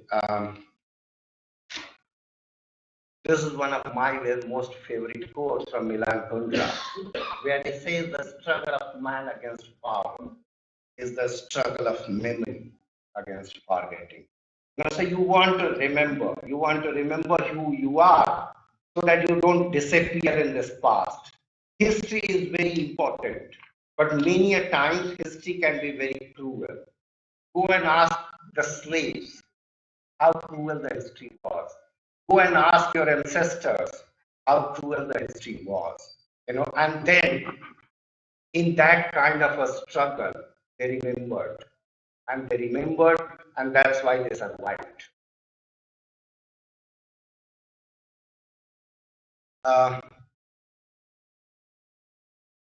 Again, Fana, yes. So the desire for continuum is that where you try to be part of it, life, live it.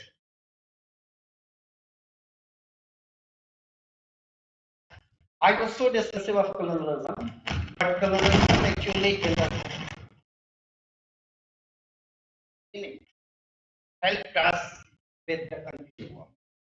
They allowed us to have our dal and rice on the plantation. Unlike French, unfortunately, there's nobody here from Reunion. There's an island which is still not an independent island. It's French overseas territory called Reunion. It's close to Mauritius. About 60,000 Indians were taken from south of India to Reunion. Because British had some deal with French and the Dutch. That's why few were taken to Suriname because Dutch was. I appreciate here the British compared to the French because the French forced them to convert. All the people who were taken to Reunion had to convert into Christianity and had to give up their language. Now they are getting back into Hinduism. So it's very interesting, some of the stories. So British did not force us to convert. They allowed us to practice our religion because for them it was not a religion. Let these heathens continue with their barbaric practices. And they did not force us into learning a new language. The language of command in the British discourse was the native language. That's why the overseers, the intermediaries, were always from India. Because overseers were there to transfer the language of command. आपको सुबह से शाम तक plantation पे करना क्या है ये बताने वाला ओवरसीयर तो आप ही कम्युनिटी का था. That was the smartness in British colonialism. Why it survived the longest and why it survived the widest. So, sir जब कहना होगा बंद कर बोल दीजिएगा बंद कर 5-7 मिनट और. So, so British allowed us that early continuum. They allowed us to have on the plantation a small corner, putting a stone and calling it my Kali Mai. Someone who is familiar with Mauritius will understand the importance of Kali Mai on plantation. Kali Mai was not a goddess like today. Mauritius has 108 feet Durga Mata. It was just a small stone. In color, take it, start worshipping. British did not interfere with that, and that is where some kind of our continuum started. British also did not allow us to interact with the other. So the hyphen which we talk about comes much later.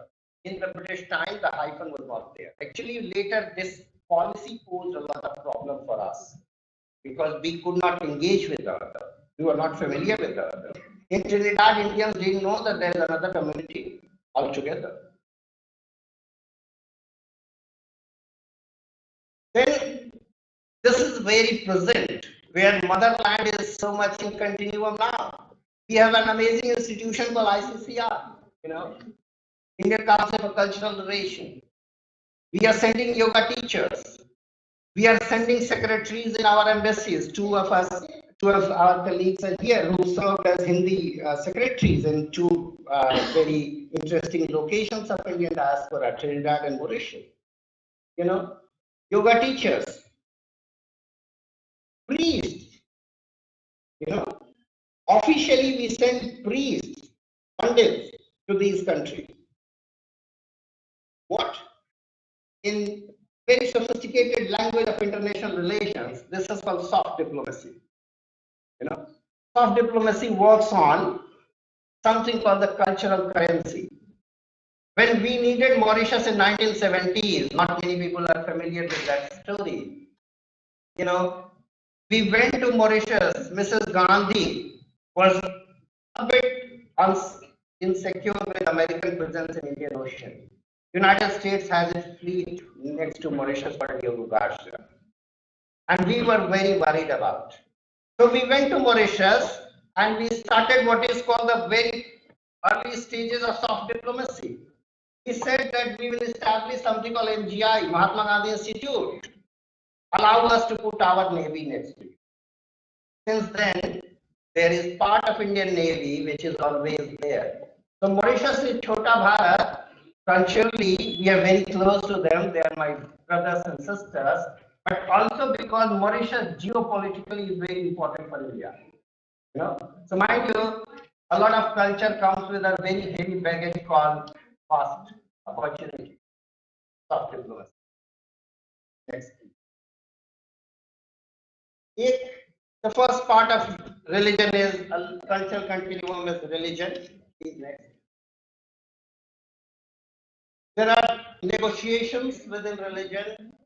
Religion is easiest for us in India and for all of us in the global world is also, as there was a quotation before by Scholar William, because it's easiest to identify. Suppose you are in New York and somebody asks you, who are you? And you say, I'm Indian. But then and you don't have a beard, you don't have a turban.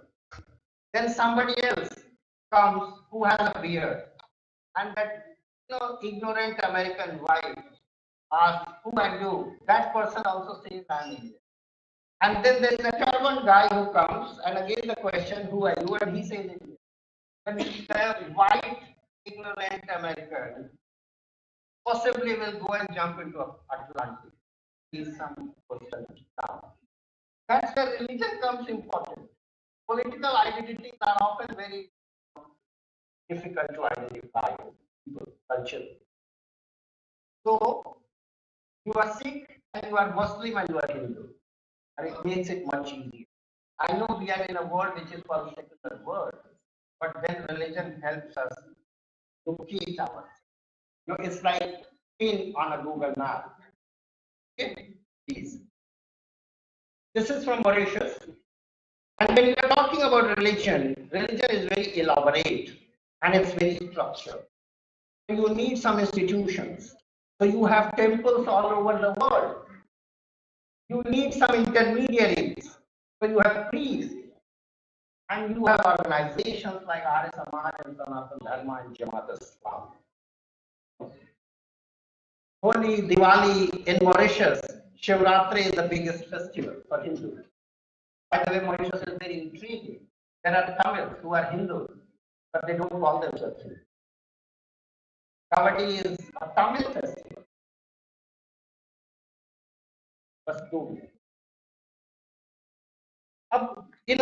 This is something in Paris. Every house in Mauritius, if you are traveling, traveling through the island, you don't have to look at the border. You will know that this is a Hindu house. Every house, unconditionally. Prime Minister to still an AC jet and Hanuman Chandi. Ganga Talab, when I started going, they were coming up with this Shiva 108. यार आप India में हो इतनी बड़ी मूर्ति है मैंने कहा नहीं sir. Now we have competition. We have an amazing Ram thing. Till now, whenever I go to diaspora, I feel apologetic. कुछ साल पहले मैं गया 3-4 साल पहले तो उन्होंने एक दुर्गा जी की मूर्ति बना दी थी. बड़ी इतनी ही विशाल. आपके पास है? मैंने कहा नहीं सर हमारे पास नहीं. हाँ बिल्कुल वही है. वो उसको मैं शॉपिंग मॉल कहता हूँ भगवान जी का. गंगा तालाब जब वहाँ जाएंगे आप तो एक भगवान की शंकर भगवान है, एक दुर्गा जी है, एक गणेश भगवान है. सारा वो मेरा जो टाइप का बैकड्रॉप है ना वही है. तो चलिए sorry don't take it other way. ये कावड़ी है, you know, they still have this kind of commitment and they follow it and observe it with this kind of zeal. Now, it looks painful, but how it is.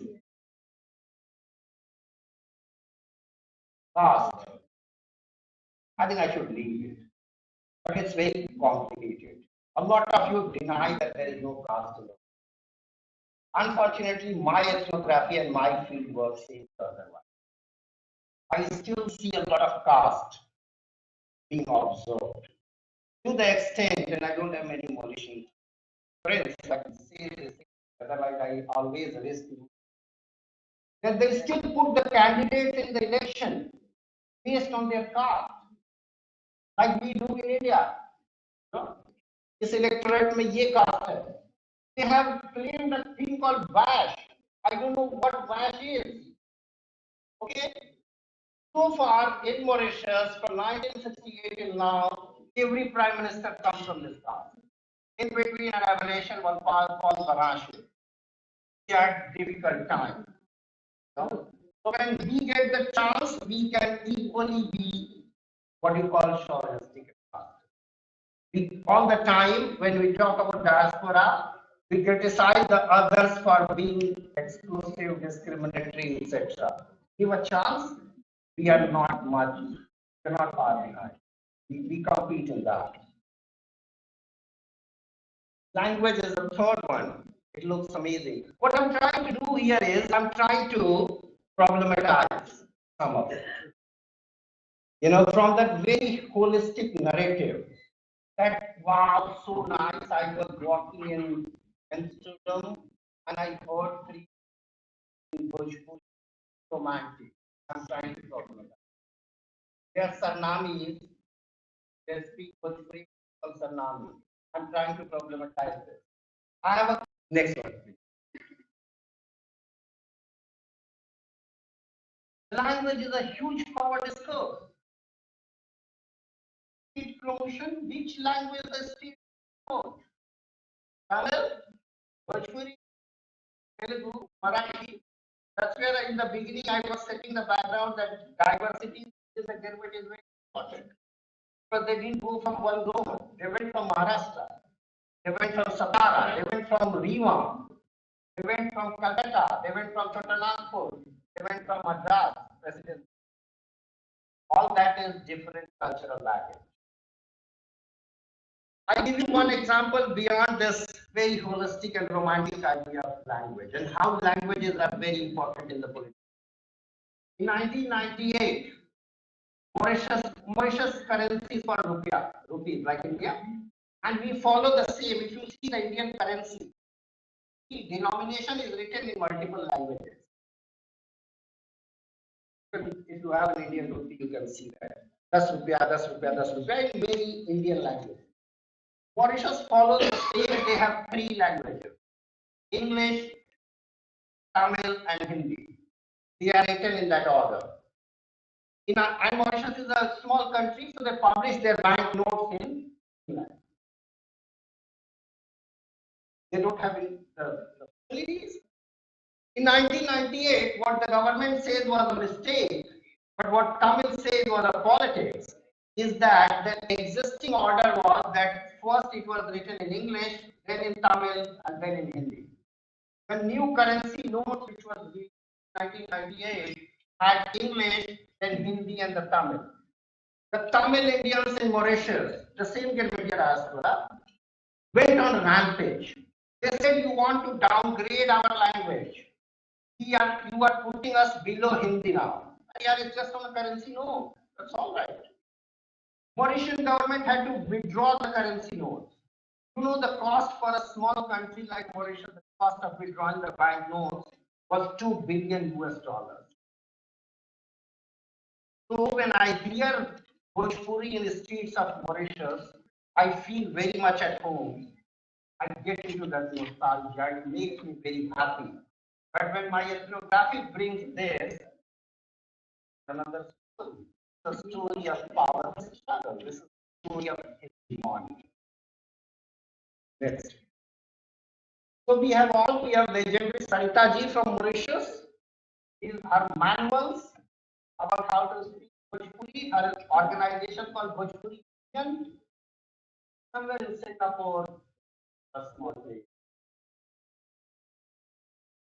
Food is, I promise you, final. What you eat. You are what you eat.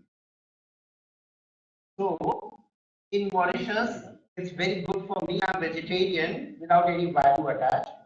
I'm vegetarian by practice. When I go to Mauritius, it's amazing for me because dal puri is a street food. कहीं भी जाओ आप दाल पूरी आपको मिल रही है 20 रुपए में 3-4 खा लिया. Much later I realized that actually my diabetic is because of that. This white flow, you know.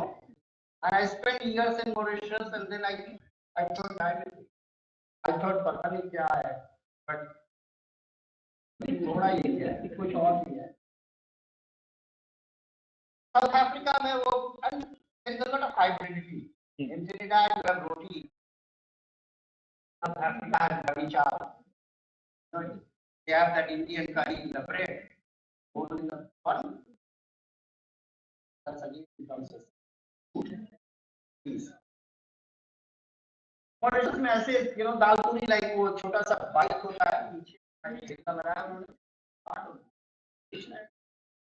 जो लोग कलकत्ता है वो जानते होंगे लंच में ऐसे कलकत्ता में खिचड़ी भेजते हैं. Kind of tradition. Rituals are very important in Indian religion. How do you observe? It's not important that you observe. Also important is how do you observe? You have to follow. So Sarita ji has written this thick book on Indian wedding rituals, Hindu wedding rituals called Kanyadan. One of my visits, I was taken to a wedding in Mauritius. It's an amazing hybrid wedding, but unfortunately they don't say that this is hybrid. They say it's absolutely purest Hindu wedding. It starts with some mithaiya, being served like typical गांव में अभी भी होता है वो plate में कागज के. Then there is cake and then champagne. I said, I'm sorry, my wedding was very informal and short. But even then, I didn't follow many Hindu religions. But even then, there was no cake. But there is a cake in a Hindu wedding, भूल न जाए that I started from, I'm going back to that. That is a struggle against forgetting and memory. Why Sarita ji has written a book called Kanyadan? Because the generation should not forget it. Somewhere. There's an Assamese singer she wrote, she sang, this was one of my trips to Mauritius. Bhikhari Thakur, a very famous poet, who talks about this songs of Vira. Vira is what is it? Birha. अंग्रेजी में क्या कहते हैं? Birha. नहीं. Songs of departure, sadness, gloom, and most of these are actually young brides talking about their husband leaving them. There's a very famous song, आजकल बहुत famous हो गया, मालिनी अवस्थी ने गा दिया उसको, रेलिया बैरन पिया लिए जा रहे. So the young, this is against the train, because a lot of these migrants are going on train to Calcutta and from their ship onwards.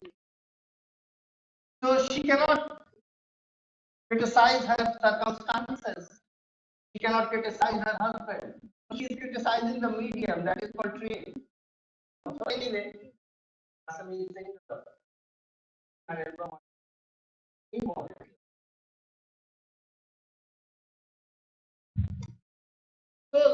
three things I want to leave you with from that romantic nostalgia, from that amazing good feeling. I'm sorry I'm leaving with a bit of bitterness, but not bitterness. I'm leaving you with a bit of a critical lens that we need to problematize some fact narrative like Nightfall. It's a very embedded politics of society. Who within the Girmit, Tamil, Hindu, Muslim, the ethnicity in the politics. Why, when anyone else becomes president or prime minister of Mauritius, has to leave office? Who can actually divide? I don't know how many of you are familiar with a country called Mauritius. Doesn't manufacture anything, they import coke and Pepsi. This is a country where the coke importer, now with the supermarkets, which are South Africa and French, situation has changed. That's why global capital benefits. Diversity is a challenge for us, but diversity is an asset for capitalism. It brings more market. Coke importer in Mauritius, I moved from Mike, but I hope I'm not. Coke importer in Mauritius is a Hindu, and Pepsi importer in Mauritius is a Muslim. I'm talking about some time back. So guess, I'm talking about something called communalism. No Hindu will ever drink Pepsi. Pepsi has nothing to do with the taste. No Muslim, whatever good the Coke is, no Muslim will drink Coke because the importer is Hindu.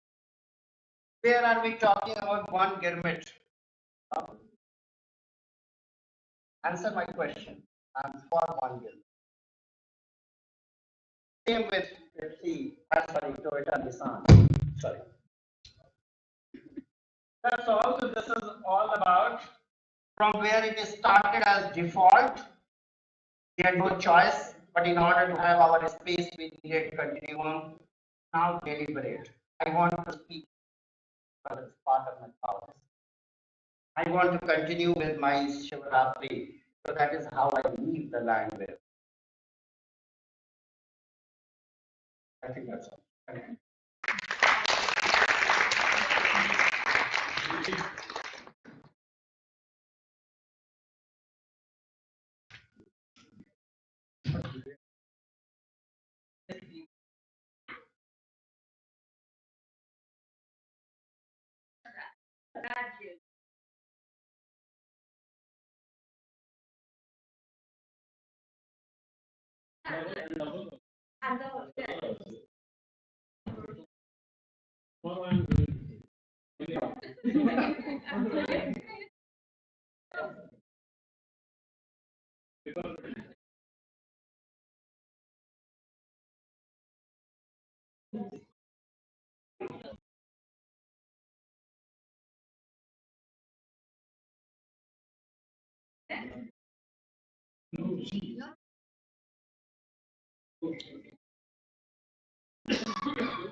I think we are waiting for lunch, but we had three brilliant speakers.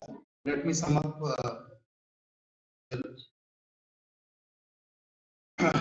deliberations.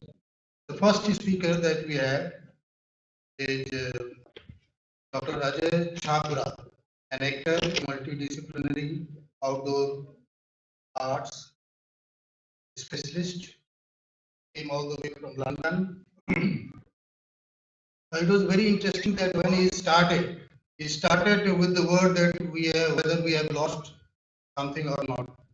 And I think in our life we have lost, everyone has lost something or other. And we have been in search of the thing, and we are finding something. And it was very interesting to know that he was very much confined to his own family, his own ancestors. And he told us how they came to different countries and how they spent their life. That was very interesting, and it gave me the experience that is somehow universal. So that is something to share.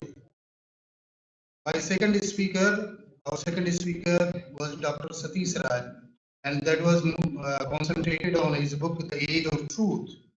It discourses on the doctrine of discovery.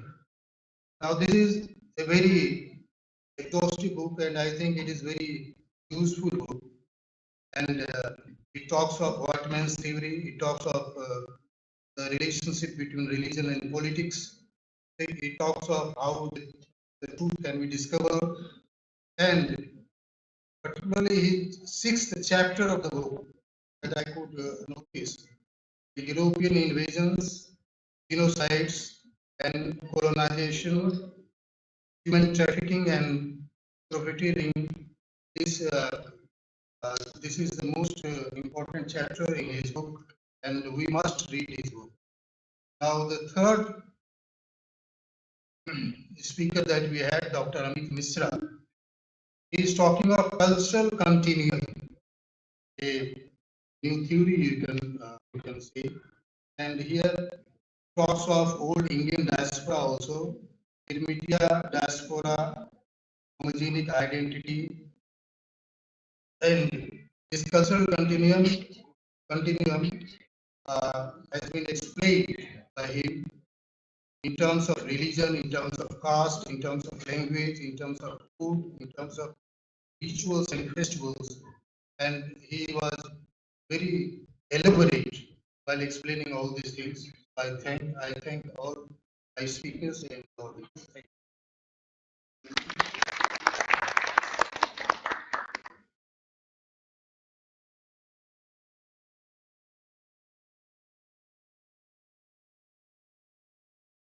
Thank you, sir. As there has been significant lapse since we had tea, I guess we can all move for lunch now. It's been served. Please enjoy.